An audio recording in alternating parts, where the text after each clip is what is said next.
Hello and welcome to the channel. Today I thought we'd just take a quick look at some of the sale results for Mathewsons Classic Car Auction held in March 2025. Now I don't intend covering the full sale results, but I will however be revealing the sale prices achieved for the lots that I picked out as my top picks. And in addition, I've picked out a few of the sale results which I also found interesting. The prices listed, I believe, are the hammer price. So remember, the buyer's premium and VAT needed to be added on top to work out the total. Let's make a start. Lot 266, the 1973 Datsun 180B. Now that was estimated at 7 to 8,000, but it appears that this failed to meet its reserve, but it still remains available and it's listed in the timed auction. Moving on to lot 26, the Metro with 3,400 miles. Now it had an estimate of £5,000 to £6,000. And yes, it did find a buyer with the hammer price of £6,200. Moving on to lot 64, the Micra. It was estimated at £2,000 to £3,000 and it sold again above estimate at £3,400. Next up, lot 92, the Rover 220 GTI, and it sold for £2,400, which was just £100 below the lowest estimate. Right, the next lot up is 178, the Ford Sierra Ghia, and it had an estimate of £5,000 to £6,000, and it found a buyer at its lower estimate at bang on for £5,000. The next lot up is 238, the little Bedford Rascal, which I thought was quite a canny little thing. Didn't have an estimate, it just had submit best bid because, of course, it was part of the Bangers and Cash team sale. And it sold for £6,300. What will be interesting to see is the follow-up restoration programme, where we'll actually discover perhaps how much profit or loss was actually made. Lot 332, the Cosmos Blue Granada Ghia. Now its estimate was 12,500 to 15,000 and it sold well above the estimate, achieving a total of £20,100 plus premium, of course. Now, in addition to this sale, what I'm going to add is that the Granadas, good Granadas, still seem to be in demand, which is good news if you're a Granada owner. Now, they had 4 Granadas in the sale. There was a white 1976 one, which was an import from South Africa, and that achieved £9,200. Now, as well as the Cosmos Blue one that we've already said, there was a Highland Green one, a Granada Ghia, and it sold for 15,600, so another good result. But if you thought the Cosmos Blue one was a good outcome, then there was an even better result because there was a 1974 Mark I Ford Granada 3-litre GXL, a special vehicle order in black, and it sold for £21,000. And the next lot up is lot 360, the Wolseley 1300, which had an estimate of between £4,000 and £5,000. And it sold for just over the midway estimate at £4,600. Now, moving on to the 2 commercials. Lot 402 was listed as the Morris 440L, and it had an estimate of between £7,000 and £9,000. And it sold for a more than credible £15,400. Wow, now that's a good result. And it's amazing how many people don't have a good word to say about the Marina in Natal.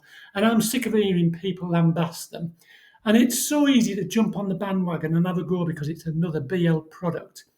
And I can't be the only one to appreciate them because they now seem to have quite a good following.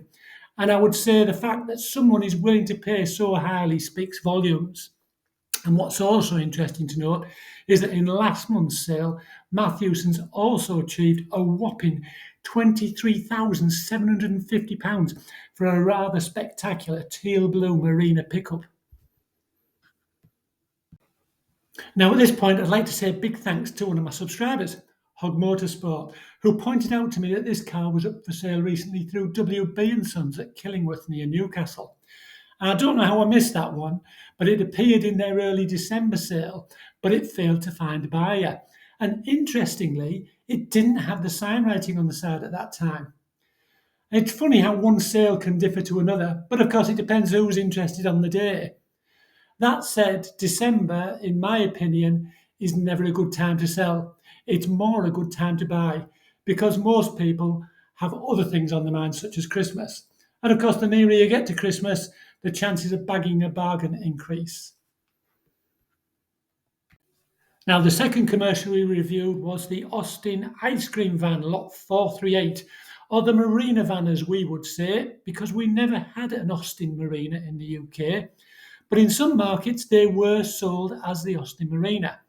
But in the UK, we did get the Austin van. Strange. But this wasn't on its own because not all Morris 1000 vans were badged as Morris. You could also get an Austin version. Now, it sold for a more than reasonable £8,000, which was underestimate. Now, we're going to move on to lot 456, the early Citroen CX. Now, it failed to find a buyer at the auction and is still available through the timed auction.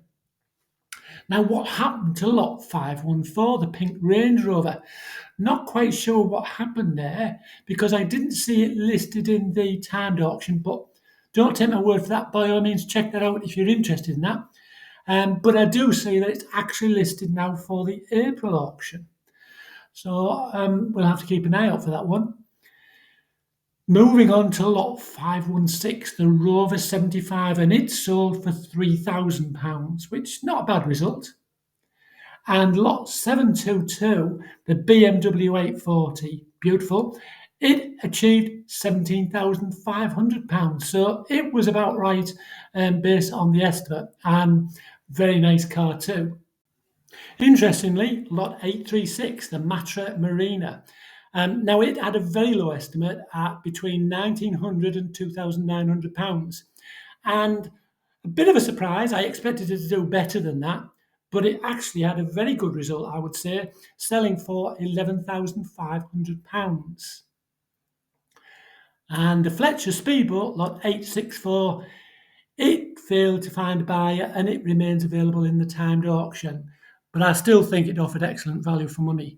Another surprise was lot 899, the Rover Vitesse, selling for just £2,300, which I think poses a good opportunity for its buyer. Moving on to the last two lots of the vehicles that I picked as my top choices last time, but not the last of the sales lots we'll be looking at. And we're going to be looking at lot 836, which was the Austin 3 litre, and it achieved a well-deserved £9,750, which I think was a very good result. And it still required a little bit of work, if you remember, just to bring it quite up to standard, but it was a lovely car and a well-deserved price. I think they did well with that. And the Rover SD1, which was estimated at between 8 and 9,000. And if you recall, I said it's too cheap because there's no way it's going to sell cheaply, this car. And I said I wouldn't be surprised if it sold between 18 and 22, possibly as much as 25,000. So what did it actually sell for? It sold for £19,000, which by the time you've added your premium wouldn't leave you much change from 21,000. Some other interesting lots. I'm going to pick out the Bond Bug, and it achieved a high £11,100. Amazing. These vehicles seem to command such good prices and are still in demand, it would appear. Another interesting lot was the 1978 Chevette 2300, a Targa Road Rally prepared car. And it sold, in my opinion, for a cheap £10,800. The 1969 Vauxhall Victor FD. Interesting backstory to this. Originally ordered new in Switzerland, but in right-hand drive form. And it sold for £10,800, which I think is another good result. Now, there were two bikes that caught my interest, two motorbikes. The 1964 Honda Monkey Bike, and it sold for a whopping £6,400. I think that's a brilliant result, that. Seems like a lot of money to me. And a 50cc Yamaha bike, and it sold for £6,800. Absolutely amazing. Another lot which I thought went quite cheap and offered quite a good opportunity for somebody and that is the 1993 Toyota Supra, which seemed quite cheap to me at £7,100. Another high achiever was this Renault 4, selling for £11,500. And moving on to another lot, which I thought seemed to sell quite cheaply and again offered a good opportunity to somebody if they were able to restore it. And that was the 1973 TR6. Seemed quite cheap to me for £4,450. So, what do I conclude from this sale? Well, I know very well that the market is all over the place and it's so difficult to predict which way to go. But I think it seems to me fair enough to say that I think there is still a demand for the right car.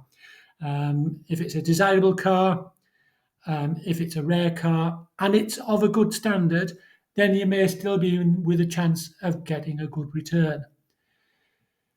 What I would also say is that before you leave, I hope you've enjoyed this video. I hope you found it interesting. If you have, then please consider clicking the like button. It gives me an idea whether or not I've got it right, whether you've enjoyed it, and it also helps the channel grow.